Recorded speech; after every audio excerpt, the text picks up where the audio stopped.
Hello again, I'm Liza Black. I'm the chair of this panel and I've been added as a brief presenter.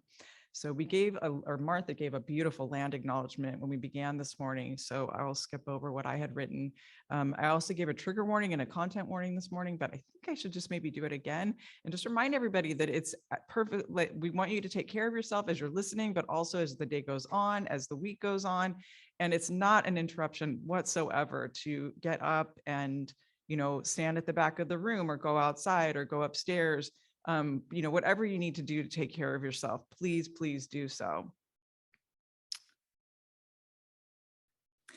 Vanessa lost her mother at 4 years old, but after more than 5 decades, her grief remains. At an elder's request, she attended a ceremony within her community to create healing for her and her brother. You bring the ancestors in our ceremonies, she told me. When my mom's spirit came in, I heard a scream. I realized it was me. I fell to the floor. Vanessa's mother is buried with other members of the Moody family in the graveyard on the reserve at Bella Coola in what is now called British Columbia. Vanessa avoids taking the most direct route from home to work and errands so as to avoid her mother's grave. The emotional toll is too much for regular daily encounters.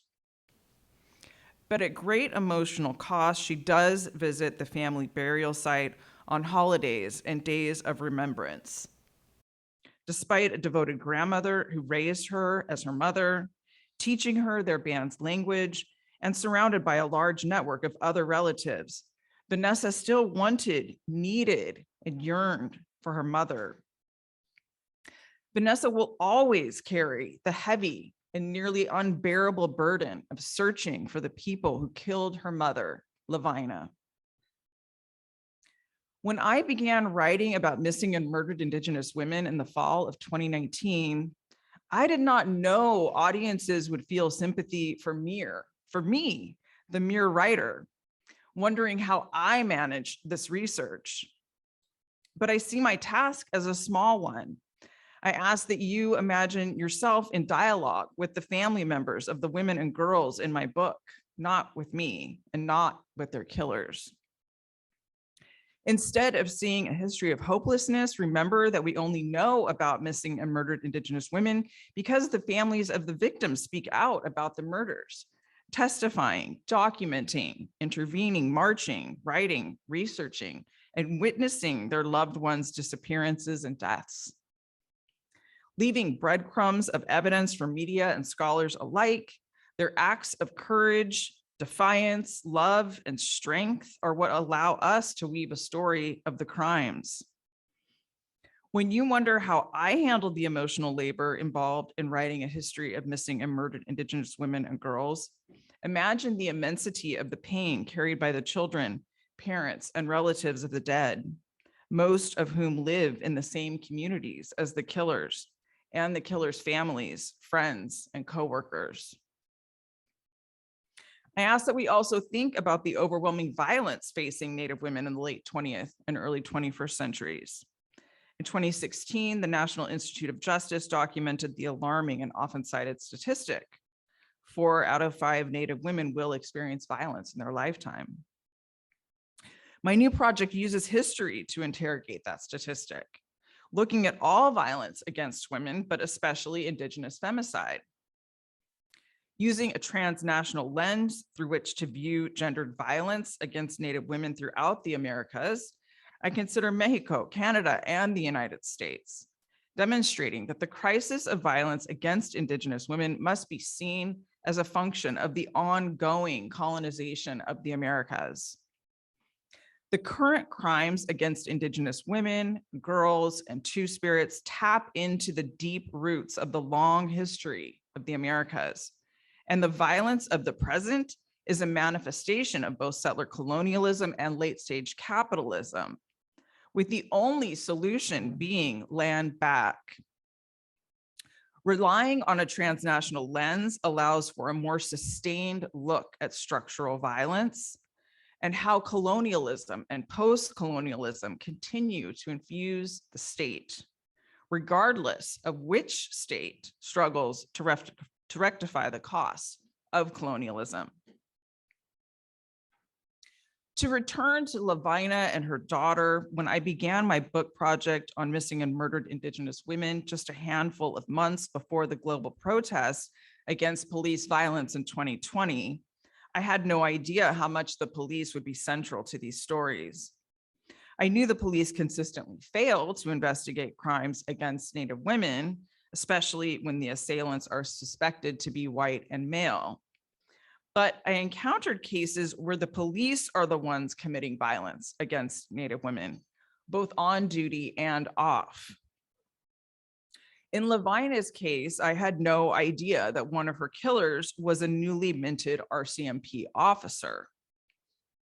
Still alive, this man harasses and stalks Lavina's daughter. I am fully prepared for him to do this to me as well once my work is published.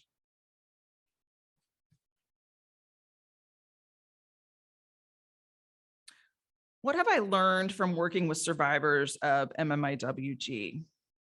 I have learned to let them lead. I have to listen. They are the starting point. They teach me, not vice versa. They are the experts, and I am there to learn from them. Yet, as I yearn to fully understand them, I can use my training and expertise to invoke wisdom and expertise from scholars who have thought deeply about death and violence to add to the layered and dialogic nature of my encounter with these women.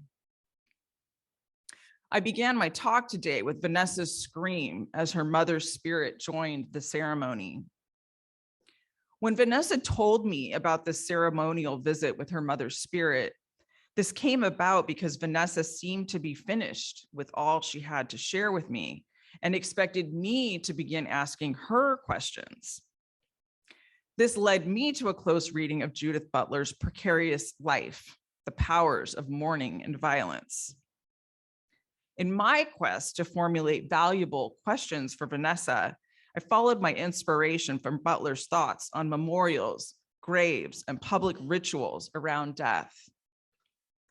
I realized Vanessa and I had only spoken of the particular night of her mother's murder, not the days that followed.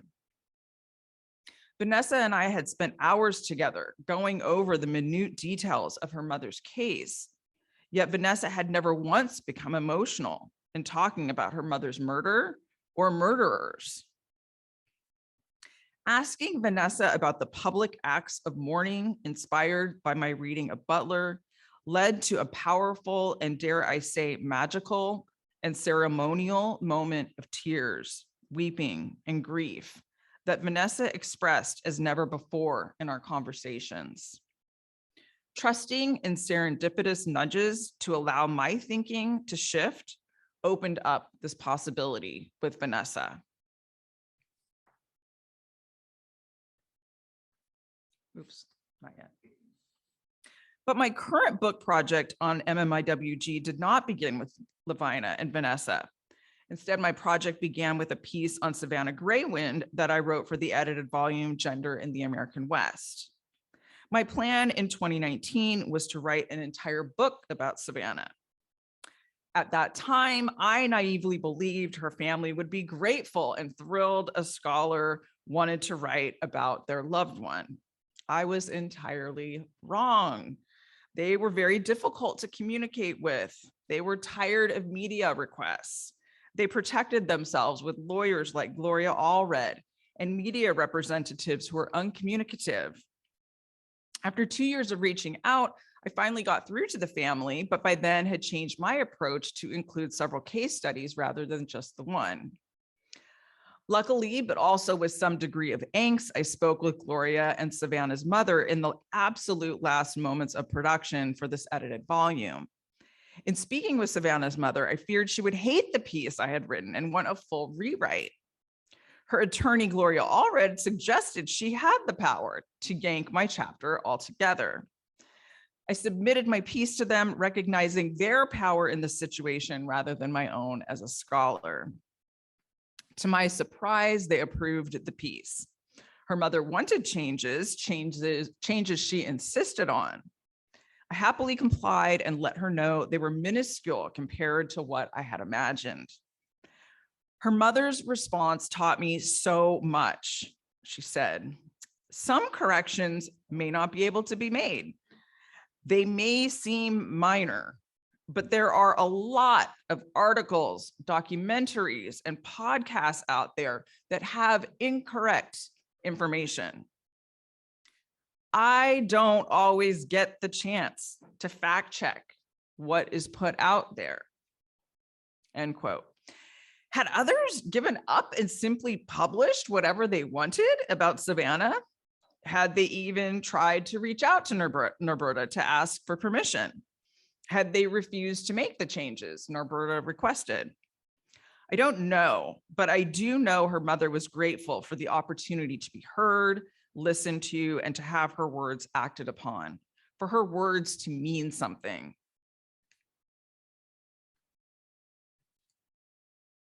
Lastly, and to conclude my brief remarks, violence comes at Native women from all directions, and most of it is labeled illegible, a non-event, and left thoroughly unexamined and undocumented. As true as this is, these survivors live lives of joy. They love their families. They practice their cultures. They live their lives very much in the present. In fact, they love lash extensions and, in Elizabeth's case, K-dramas. My conversations with them can be and are deeply mournful, but those are moments in their lives, not the touchstones that inspire them. Their touchstones are their families, their nations, and their love for both. Thank you, and I look forward to hearing your questions and comments.